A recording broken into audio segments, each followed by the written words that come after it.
¿Qué tal? ¿Cómo están? Bienvenidos a Interalmería Televisión, bienvenidos a Conexión Almería. Muy buenas noches. En un día que ha sido muy ventoso, ¿eh? La EMET activó el aviso amarillo por fuertes rachas de vientos en el día de hoy en la provincia de Almería, zona de Poniente, zona de Capital y zona del Levante, y ha estado activada hasta las 8 de la tarde. 12º día de campaña de las elecciones andaluzas del próximo domingo 17 de mayo. El pasado jueves, recuerden, terminó el plazo para solicitar el voto por correo y dentro de solo 5 días será el turno de acudir a los colegios electorales para introducir ese voto en las urnas. Desde hoy, además, ya no pueden publicarse, nuevas encuestas electorales por el inicio del periodo de prohibición legal previo a la votación del domingo, en una agenda electoral en el día de hoy marcada en la provincia de Almería por los actos de proximidad y el intento de movilizar a los indecisos. Por ejemplo, el PSOE ha celebrado esta mañana un reparto informativo en Roquetas de Mar con miembros de la candidatura almeriense y dirigentes federales. Además, esta noche participa en Huércal de Almería la secretaria federal Anabel Mateos en un acto cultural vinculado a la historia del socialismo local. El PP sigue apostando en Almería por una campaña de perfil moderado y muy territorializada. La Dirección Nacional, además, ya prepara el gran cierre de campaña en la provincia con Alberto Núñez Feijóo y Juanma Moreno, buscando consolidar la mayoría absoluta, y Vox, por su parte, continúa muy activo, sobre todo en el poniente almeriense, con actos recientes en Roquetas de Mar, cuyos mensajes han estado centrados sobre todo en seguridad e inmigración. Este martes vamos a inaugurar la segunda semana de entrevistas aquí en Interalmería Televisión, entrevistas electorales de cara a esas elecciones del próximo domingo 17 de mayo, y lo vamos a hacer con Rodrigo Alonso, a quien voy a pasar a presentar enseguida. Pero ¿quién es Rodrigo Alonso? Para conocerlo un poquito mejor, bueno, pues Rodrigo Alonso es el cabeza de lista de Vox por Almería para las elecciones andaluzas del 17 de mayo y uno de los perfiles más visibles del partido en la provincia. Natural de Antas, licenciado en Administración y Dirección de Empresas por la Universidad de Granada, diputado andaluz desde 2018 y actualmente ejerce como portavoz adjunto del grupo parlamentario Vox y responsable nacional de Trabajo y Campo dentro de la Información. Rodrigo Alonso, bienvenido, buenas noches. No sé si lo he dicho todo, si lo he dicho bien, si hay algo que en una futura presentación quisieses añadir o no. ¿Qué tal? Buenas noches. Buenas noches. Creo que te ha faltado igual casi prácticamente lo más importante. Hijo de Pedro y Tomasa. Eso es fundamental. Desde luego, cada uno es hijo de padre y madre, claro. Y merece su reconocimiento. Rodrigo, bueno, lo primero preguntarte qué tal está yendo esta campaña, que faltan ya muy poquitos días. Pues la verdad, muy ilusionado. Veo a la gente muy activa, con ganas de cambiar de rumbo a Andalucía, muy reivindicativa, ¿verdad? Porque nosotros solemos estar prácticamente siempre en la calle. No nos movemos porque haya elecciones al Parlamento de Andalucía. Es nuestro modus operandi, el estar en la calle. Y veo a la gente eso muy con ganas de cambio, de a ver si tenemos suerte, es lo que te suelen decir, a ver si cambiamos, a ver si ya de una vez por todas se alejan las políticas socialistas de esta tierra. Y yo espero, bueno, tener una buena representación Vox en el próximo domingo y permitir ese cambio de rumbo que es el que está demandando la gente. Fenomenal, pues esta noche va a tener la posibilidad de hablarle a nuestros espectadores, hablarle por supuesto al electorado, y vamos a contar también con la presencia de dos periodistas. A mi derecha, Marisa Ramírez. ¿Qué tal? Buenas noches. Buenas noches, Antonio, gracias por invitarme. ¿Y qué tal, Javier Cortés? Un poquito más a la derecha. Buenas noches, bienvenido. Buenas, aquí estamos. Bueno, pues saben ustedes que este modelo de entrevista, de preguntas y respuestas, es algo diferente a lo que solemos hacer aquí en Conexión Almería, y como digo, van a tener alrededor de 50-55 minutos para poder exponerle ciertas preguntas al candidato, a Rodrigo Alonso. Él va a poder responder, por supuesto va a tener sus turnos de respuesta, así que no sé quién se ve más preparado para iniciar esta ronda de preguntas. Sepan ustedes que van a tener el peso nuestros periodistas en este Conexión Almería, así que no sé, Marisa, Javier, ¿quién se anima? Si quieres, empiezo yo, Javier. Sí, mejor. Venga, pues adelante, Marisa. Bien, pues buenas tardes, señor Alonso, porque no he tenido la oportunidad de darle las buenas noches, perdón. Y ya que hablaba de ganas de cambio, que nota que hay ganas de cambio, vamos a empezar fuerte. Vox critica tanto al PSOE como al PP por la gestión del agua.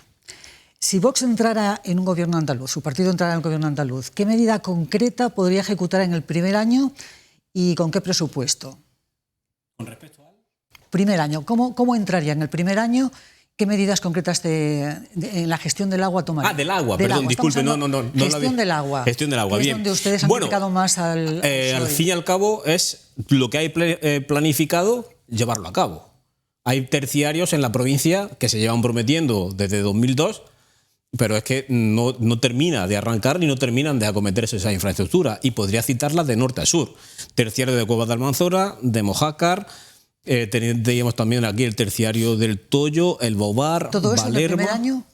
Claro. Hablamos de en el primer año. Sí, sí, perfecto. Es que se puede hacer porque hay 5.000 millones de euros pendientes de gastar en la Consejería de Agricultura. Lo que hay que dar es prioridad a la ejecución de esa obra. Además, entendemos, salvo que al entrar en el gobierno encontrásemos alguna sorpresa desagradable, entendemos que, dado que está en los decretos de sequía, todas y cada una de esas obras, los proyectos están, las adjudicaciones de la obra entendemos que deberían de estar en marcha como mínimo los expedientes y el dinero está. Es decir, lo único que hay que darle es prioridad a si se hace o no se hace. Y tendríamos que empezar, una prioridad sería también la de poner ya encima de la mesa para realizar un anteproyecto para realizar la vieja reivindicación de los regantes de Almería, que es la autovía del agua para conectar Pulpí con Adra. Una aplicación también, una medida también para aplicar de manera inmediata es lo que le hemos solicitado en reiteradas ocasiones a Moreno Bonilla, y es que el coste de las aguas regeneradas para los regantes sea a 0 euros. ¿Cómo se va a subvencionar esa...? Con una línea de subvención a los regantes. ¿De dónde va a salir el dinero? Bueno, son 55.000 millones de euros lo que tiene el presupuesto de la Junta de Andalucía. Habrá que ver de dónde sacarlo. Mire, se me ocurre, por ejemplo, que la última adjudicación o aprobación de subvenciones a cooperación para el desarrollo de otros países, que son de 13 millones de euros, pues dedicarlo, por ejemplo, a eso. O sea que su partido, que habla mucho de soberanía hídrica, defiende más trasvases hacia Almería, ¿o cree que el futuro pasa exclusivamente por la desalación y la reutilización? El futuro pasa por un plan nacional que interconecte todas las cuencas y en la que se puedan aunar todas las fuentes de agua, sean regeneradas, sean desaladas y, por supuesto, las de trasvase. Aquí en Almería tenemos, al norte de la provincia, un claro ejemplo que en el Levante, no habiendo llovido cuando el tren de la borrasca o ha llovido muy poco, el pantano de Almanzora no acopió agua porque no hubo agua de lluvia suficiente.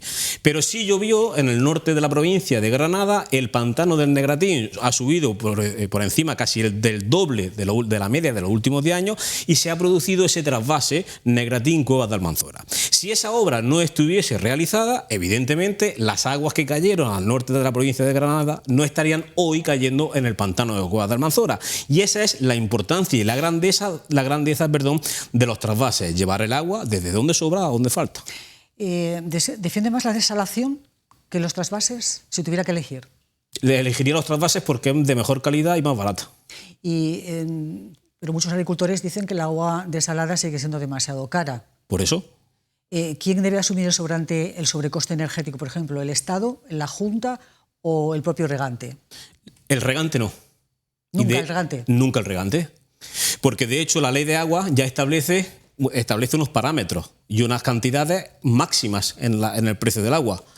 Entonces el regante es al final el que siempre paga el pato. Pero es que lo paga el pato no solamente en el riego, en el precio del agua del riego, sino también a la hora de ejecutar las obras, que por aquello del principio de quien contamina paga, pues el principio de realizar una obra de la que se van a beneficiar los regantes, son los regantes los que acaban pagando la obra, lo cual me parece también infinitamente injusto.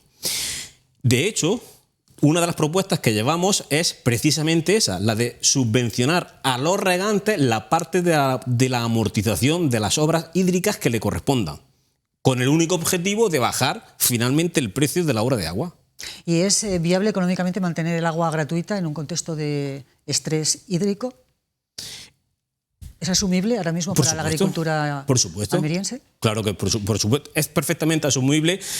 Mire, lo que no es asumible bajo ningún concepto es tener la presa de Rules inaugurada desde el año 2004, pendiente de realizar 11 proyectos, que son los famosos desglosados de la presa de Rules, que se han sucedido en el gobierno, tanto el Partido Popular como el Partido Socialista, pero que no se han ejecutado esa obra. Por cierto, una de las canalizaciones viene para Almería. Y ahí tienes un pantano con una capacidad de 111 hectómetros cúbicos, que es la piscina más grande de Europa. Eso es un ejemplo clarísimo de negligencia política. Por lo tanto, lo que no es viable es hacer una presa como la de Rules y dejarla muerta de risa ahí. Lo que sí es viable es conectar las cuencas, porque ¿cómo se mide en un entorno de estrés hídrico o no? ¿Cómo se mide la desaparición del sector primario? ¿Cómo de viable o no es? Por lo tanto, no habiendo agua, desaparece el sector primario. Garantizando el agua, garantizas el desarrollo del sector primario. Y ya para terminar este apartado del agua, si te parece, Almería lleva décadas escuchando promesas sobre el tema de la gestión del agua. ¿Por qué deberían creer los agricultores esta vez que sí va a cambiar algo? Bueno, le pedimos un voto de confianza. Lo que sí sabemos son aquellos que nos han engañado, sí sabemos quiénes son. Tienen nombre y apellido, Partido Popular y Partido Socialista. Partido Socialista recientemente ha recortado el trasvase del Tajo Segura al Levante almeriense. Pedro Sánchez se ha ido a Marruecos a negociar o a pactar con el rey de Marruecos la financiación de la desalación en Casablanca del agua. Sin embargo, la desaladora del Bajo Almanzora 1 todavía está pendiente de reparación después de que fuera arrasada en la riada del 28 de septiembre del 2012, que no llegó a desalar ni un metro cúbico de agua. Por cierto, Rajoy tampoco lo arregló. Pero es que la desaladora de Carbonera está pendiente de reparar y de ampliar. Tampoco lo ha hecho. Y la del campo de Dalía, lo mismo. La que le pertenece por competencia a la Junta de Andalucía, que es la desaladora de Almería, tampoco la ha ampliado. Es decir, son muchas promesas, son muchos incumplimientos. Pero la recaudación sigue aumentando. Y al final se trata de decidir aquello en lo que quieres invertir. Porque es que gobernar es priorizar. Y para nosotros el agua es prioritario. Mario, ha terminado el bloque de agua. Javier, es tu turno. Una de las preguntas también que quiero hacerle el tema de cómo va a atajar el desempleo que hay en Andalucía y concretamente aquí en Almería. Mire, existe un gravísimo problema con el empleo, con el paro. En ninguna faceta de la vida puedes establecer una solución si verdaderamente no conoces el problema o el principal problema, o mejor dicho, el verdadero problema. ¿Qué está ocurriendo con el paro? Después de la reforma laboral se ha hecho un maquillaje estadístico con el paro, gracias a Yolanda Díaz y a Pedro Sánchez. ¿Y qué ocurre? Que Moreno Bonilla se está aprovechando de ese maquillaje estadístico. ¿Y esto qué quiere decir? Lo siguiente. Cuando Moreno Bonilla entra en enero del 2019, el paro en Andalucía era, o sea, si lo calcula, el paro real, era del 27%. A marzo era del 26%. 850.000 parados frente a 830.000 parados. Esa es la cifra real de paro. ¿Dónde está la trampa? La trampa está en que en el 2022, con la reforma laboral, decidió el gobierno de España que los llamados fijos discontinuos, cuando no estuviesen trabajando, esos no iban a considerarse como parados. Con lo cual está quitando 1 millón de personas de la estadística del paro, cuando realmente sí están parados. Por lo tanto, Moreno Bonilla, que presume de estas cifras, lo primero que tendría que haber hecho es acometer o estudiar el verdadero problema que existe con respecto al paro, porque es crónico en Andalucía. ¿Cuál es la solución? Miren, no existe una varita mágica, pero sí se me ocurre que hay 3,5 millones de autónomos en España. Y si se facilita la contratación a un autónomo, por cada persona que contrate son 3,5 millones de personas. Imagínense lo que se podría hacer. Nosotros, en las políticas activas de empleo, al gobierno de Moreno Bonilla, desde la anterior legislatura y esta, le hemos dicho, por favor, o sea, todas las políticas de empleo, el esfuerzo, destínelo a la empresa privada para que contrate, para facilitarle la contratación. De esa manera, pues sube el empleo. Pero ha copiado también aquí el modelo socialista y en lugar de dárselo principalmente a las empresas, se lo está dando a los ayuntamientos y organismos públicos. Por lo tanto, no es una manera de luchar para generar el empleo, porque esas ayudas que a veces dan, que todos los años dan para los ayuntamientos para que contraten a personal, dicho por el propio gobierno de la Junta de Andalucía, es un empleo precario, es un empleo temporal y, por supuesto, no es un empleo estable. Por lo tanto, ese dinero que se destina a eso, destínelo al que tiene una actividad privada y puede contratar a una persona que la tenga, por ejemplo, durante un año. y que le financie los seguros sociales de un año. Ya verá cómo así se generaría más empleo. Para el tema también del empleo, también es importante saber, como usted ha dicho, el tema del precario. Porque al final tú puedes estar trabajando, pero estás trabajando en hostelería o en ciertos sectores. Venga, 4 o 5 horas, te pago en negro, tal. Que eso se hace todavía por desgracia.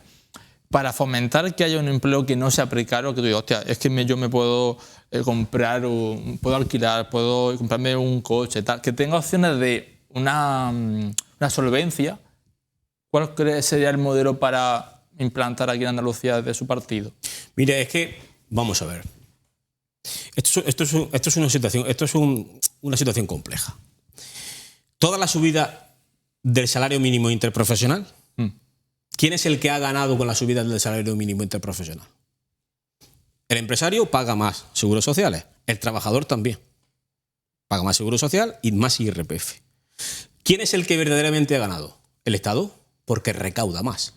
Ahora bien, si a cada subida de del salario mínimo interprofesional o una bajada generalizada de las cotizaciones sociales y de los impuestos se materializa en un aumento del poder adquisitivo neto en el bolsillo del trabajador, probablemente ahí se tengan mejores salarios. Pero el problema es que si bajan los impuestos, evidentemente, a ver, si eso afecta lo que es aceptar la compra, vale, pero se ha visto que en algunas empresas, supermercados, tal, se han bajado los impuestos y las mismas empresas lo han subido. Es decir, que al final el consumidor está igual. Entonces, no es tema de la inflación, por ejemplo, ¿no será mejor bajar los precios?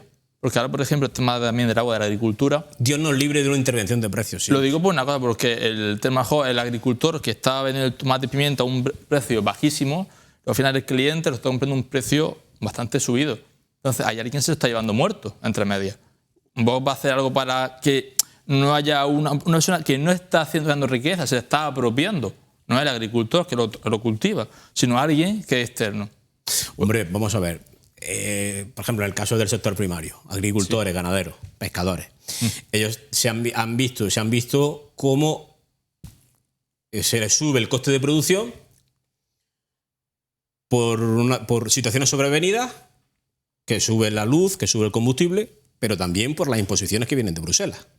Es decir, es que reunir con todos los requisitos que establece Bruselas, requisitos medioambientales, fitosanitarios, de bienestar animal, burocráticos, laborales, reunir todos esos requisitos te encarece el coste del producto, porque esto nosotros lo hemos dicho muchas veces, el principal arancel al que se enfrenta el sector primario en España es el Pacto Verde Europeo y toda la legislación que emana de ese Pacto Verde Europeo. Entonces, no existe desde el punto de vista de la comunidad autónoma una varita mágica que sea capaz de paliar completamente esa tensión inflacionaria, pero lo que sí existe son medidas concretas que puedan ayudar. Por ejemplo, ¿se puede luchar contra la competencia desleal desde la comunidad autónoma? Por supuesto. ¿Cómo? Persiguiendo el fraude en el etiquetado, persiguiendo el etiquetado de productos extranjeros y, habiendo fraude, castigándolo duramente y no como se produce hoy en día. Hay etiquetas precisamente que ponen que es de Almería y a lo mejor viene de otra zona. O sea, pasa a lo mejor que en Holanda o así, que llegan a Holanda. No, esto es de aquí. Digo, sí, de Almería. Se lo están apropiando. ¿Cómo se puede eso también está perjudicando lo que es la marca de aquí de Almería? Claro, es que eso es un atentado contra la soberanía alimentaria y la seguridad alimentaria. ¿Pero cómo lo harían ustedes para pillar ese fraude? Bueno, en primer lugar, inspeccionando. Ahora, y aquel que se le pille, es que ahora mismo se considera, según la Ley de Salud Pública de Andalucía, se considera una infracción leve y se te sanciona como tal. La infracción leve son 3.000 euros. Nosotros creemos que se considera una infracción muy grave, que están sancionadas con hasta 600.000 euros. Con lo cual, entendemos que esa sanción sí es disuasoria y, por supuesto, se castiga duramente poner en peligro la soberanía alimentaria y, sobre todo, la salud pública en Andalucía. Un segundo, para que en las casas no se líen un poco con las líneas temáticas que vamos tocando. Marisa ha abierto el del agua, creo que ha quedado solventado. Javier, no sé si tienes alguna pregunta con respecto a eso. Has abierto también la temática del desempleo, de la problemática del desempleo. Entonces, Marisa, si tienes alguna pregunta sobre esa temática, que imagino que habrá, se la puedes lanzar. Lo digo sobre todo para que no vayamos saltando de tema en tema, que la gente en sus casas no se vuelve loca. Yo sobre todo por el tema de la precariedad laboral, porque, por ejemplo, Almería tiene uno de los sectores agrícolas más potentes en Europa y depende en gran medida de mano de obra extranjera. Pero ¿cómo encaja eso con el discurso de Vox, por ejemplo, sobre inmigración? Tiene un encaje perfecto. Porque Vox tiene un problema... Bueno, a ver, entonces Vox tiene un problema. ¿Cree que el campo de almeriense, por ejemplo, podría funcionar sin trabajadores inmigrantes ahora mismo? Cuando falta mano de muchas compañías agrícolas encuentran problemas para encontrar mano de obra. Claro, local. pero es que ahí creo que ahora mismo es cuando hay que hacer la reflexión de lo que dice Vox, realmente. Y decirlo, o sea, que se entienda desde el que se presenta como candidato por Almería. El extranjero que venga de forma ilegal será expulsado. El que venga a vivir de las ayudas sociales y no del trabajo será expulsado. Y el que venga a delinquir o a imponer culturas que son contrarias a la integridad de la mujer serán expulsados. El extranjero que venga de forma ordenada, legal, regular, a trabajar y a contribuir al sostenimiento de los servicios públicos es bienvenido. Y es más, le damos las gracias por ello. Por lo tanto, si en el sector primario en Almería utilizan mucha mano de obra extranjera, es mano de obra legal, a la cual le agradecemos su contribución. Ahora, lo que no puede ser es que haya esa inmigración ilegal, porque esa no se puede contratar. Y al final, si no se puede contratar, tienen que vivir de algo. ¿Y de qué viven? Pues de la presión en las ayudas sociales, de la presión en los ayuntamientos. Vivir en una casa, tienen que vivir, y allí evidentemente en la calle no están, y todo eso presiona los servicios públicos. Por lo tanto, nosotros no tenemos ningún problema con la inmigración, aquella que venga de forma regular y a trabajar. Ningún problema. Pero hablaba antes de la precariedad laboral. ¿No cree que también se puede exigir desde Vox también al sector agrícola mejores condiciones, mejores salarios? Sobre todo estamos viendo en lugares cómo se concentran los asentamientos, porque muchos de estos trabajadores que vienen legalmente a trabajar en el campo no ganan lo suficiente como, por ejemplo, para pagarse o alquilar una vivienda. Entonces, al final viven en asentamientos. ¿Cómo ve Vox este tema? Eso le pasa al inmigrante. ¿Va a exigir también Vox mejoras salariales al sector agrícola? Claro, no, lo que le vamos a ofrecer al sector agrario son bonificaciones a la contratación, que tienen que verse materializadas, evidentemente. Mejores salarios. Evidentemente, claro, por supuesto. Pero que también ya se está pagando. Se está pagando en torno a, en términos brutos, por lo que me dicen las asociaciones agrarias, lo que se paga en el campo es entre 80 y 100 euros, en términos brutos. En el sector primario en Almería. ¿Que hay que mejorar los salarios? Pero no solamente en el sector primario, sino en todos los sectores, también en la hostelería, también el electricista, el carpintero, el fontanero. Y la manera de hacerlo es bajando los impuestos, bajando las cotizaciones sociales. Para que, ojo, no para que se gane más, sino para que el trabajador reciba más dinero en su bolsillo y evidentemente suba su poder adquisitivo. Y nuestra fórmula es que es muy sencilla, es bonificar la contratación, bajar los impuestos, para que de esa manera más poder adquisitivo llega al bolsillo del trabajador y evidentemente gana más. Perdón, interrumpa, sí. Marisa. Ha comentado de bajar impuestos para que llegue más al bolsillo de los trabajadores. Pero si, por ejemplo, os estáis quejando de que cada día más que colapsan los servicios públicos, al final la manera de tener más servicios públicos, el dinero tiene que ser regulado. O sea, al final se le baja el impuesto a un lado porque se le va premiando. Si queremos tener unos servicios públicos en condiciones de un país de primer mundo, no nos da. ¿De dónde sale el dinero? Claro que no te da. Evidentemente no te da. Entonces, hay que... Con la inmigración masiva, claro que no te da. ¿Cómo te Aunque no haya inmigración, la gente va creciendo. Al final necesita una infraestructura. El dinero no sale pero son dos cosas... O sea, bien, vamos a ver. Hechos probados. La inmigración masiva satura los servicios públicos. Hecho probado. El 34% del ingreso mínimo vital que llega a Almería cae en manos de extranjeros. Esto supone 90 millones de euros en los últimos 28 meses. Con la regularización masiva, todos los regularizados, y cuando digo todos son todos, o sea, todos, al 99%, van a ir de cabeza como beneficiarios del ingreso mínimo vital, porque todos tienen un certificado de vulnerabilidad que dice que están en riesgo de exclusión o riesgo de pobreza. Por lo tanto, al reunir ese requisito, van a cobrar el ingreso mínimo vital. Entonces, aquí cabe una reflexión. Como gobernar es priorizar, y como los recursos públicos no son infinitos, sino que son finitos, hay que priorizar. Perdón. No, déjale que continúe, termine su... Sí, digo, hay que priorizar. Y para nosotros, la prioridad, lo hemos dicho muy claro. En el centro de las políticas públicas en Andalucía, si de Vox depende, la prioridad nacional va a estar en el centro de todas las políticas.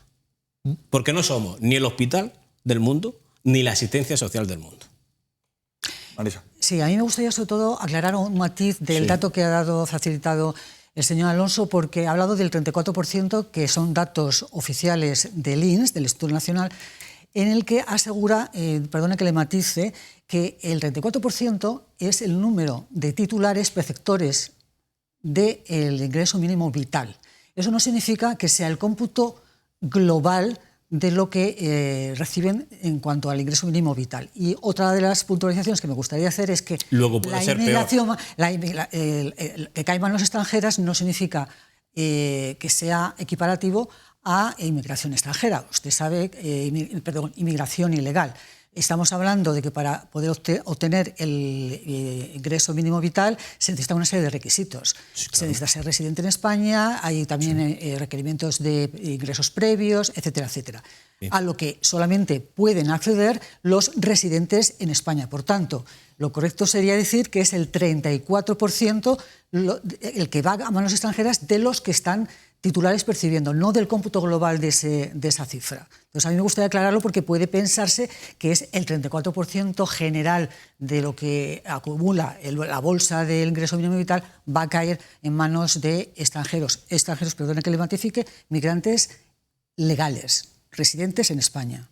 Ese matiz. Sí, no, y le agradezco la aclaración, porque yo en ningún momento estaba considerando que, o diciendo que el ingreso mínimo vital lo cobran inmigrantes en situación irregular. Yo nunca he dicho eso. Claro, era por aclararlo. Sí, no, y me parece muy buena, muy oportuna la aclaración. Pero sí le voy a decir una cosa de personas que entran de forma ilegal en España y que al cumplir los 18 años pueden cobrar esa ayuda.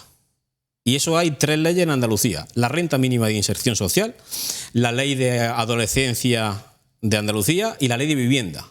Y en esas 3 permiten que a un marroquí que entra por el puerto de Almería con 17 años y medio, viene de forma ilegal, entra dentro de la tutela de la Junta de Andalucía, al cumplir los 18 tiene prioridad desde los 18 hasta los 25 años con respecto a otro joven almeriense a recibir prestaciones económicas como la renta mínima de inserción social, tiene prioridad en el acceso a las ayudas al alquiler. ¿Será residente? ¿Disculpa? Tendrá acceso si es residente en España. No, ese marroquí que viene, como usted dice, por el... Sí, lo dice la propia ley. Los extutelados, el extutelado, que es esta persona, es un extutelado. Sí, ¿vale? Sí, es un extutelado.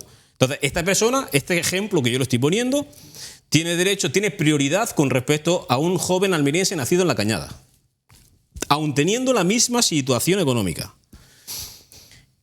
Entonces, tiene prioridad, como digo, en el acceso a las prestaciones no contributivas o contributivas, así lo dice la ley, ayuda al alquiler de la vivienda, ayuda al acceso a la compra de una vivienda, y todo esto desde los 18 hasta los 25 años. ¿Esto qué constituye? Fundamentalmente un efecto llamada sin precedentes. Y nosotros queremos dejarlo muy claro. La gente podrá estar de acuerdo con nosotros o no, lo cual me parece lícito, evidentemente, y de respetar. Pero lo que nosotros sí queremos dejar claro es una cosa, es que si Vox entra al gobierno de la Junta de Andalucía, el efecto llamada se va a terminar. Se acabó el efecto llamada. Aquel que tenga la intención de venir de forma ilegal a Andalucía o a España no se va a beneficiar de nada. A lo sumo, evidentemente, se le asistirá ante una necesidad vital. Es obvio. ¿Qué haría, por ejemplo, vos ante el tema? Por ejemplo, ustedes han sido muy críticos con el tema de la entrada de menores en España, menores inmigrantes. Impedir su reparto. Impedir su reparto. Sí. ¿Pero qué hará con los menores que están en España? Bueno, con los menores que están en España, eso lo tenemos también en el programa. Los que ya están aquí, vamos a ver, las cosas desde el sentido común. Es decir, no puedes coger a no sé los que hay.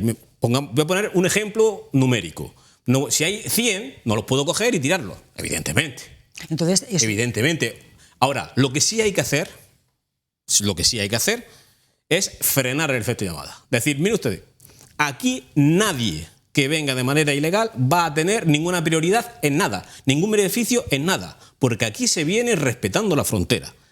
Y evidentemente así vas a frenar el efecto llamada. Y con los que tengamos aquí vamos a identificarlos.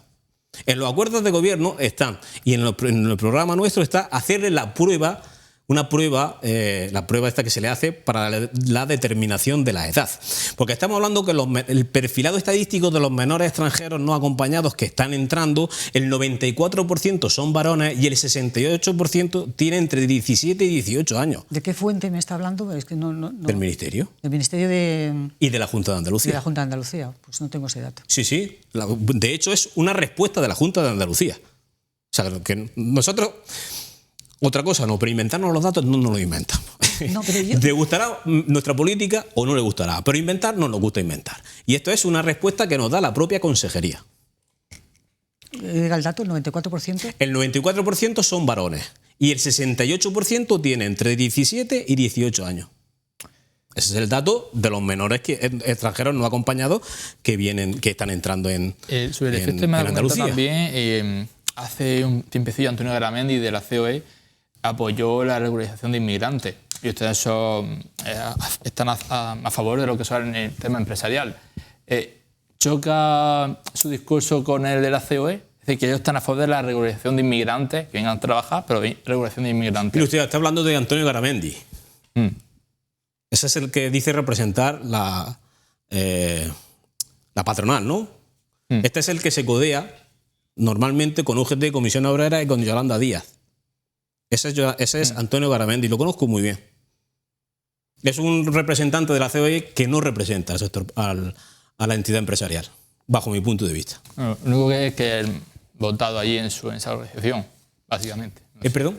Que él el más votado en la organización que representa. Sí, sí, y lo respeto. Yo lo respeto, pero digo que no me gusta. Es simplemente lo que digo. Yo lo respeto, evidentemente. No podía ser de otra manera. Vamos a hacer un pequeño receso porque hemos tocado ya temática de problemática del agua, desempleo y problema de precariedad laboral. Y enseguida vamos a hacer un pequeño receso y enseguida estamos de vuelta para seguir con esta entrevista, con este debate electoral.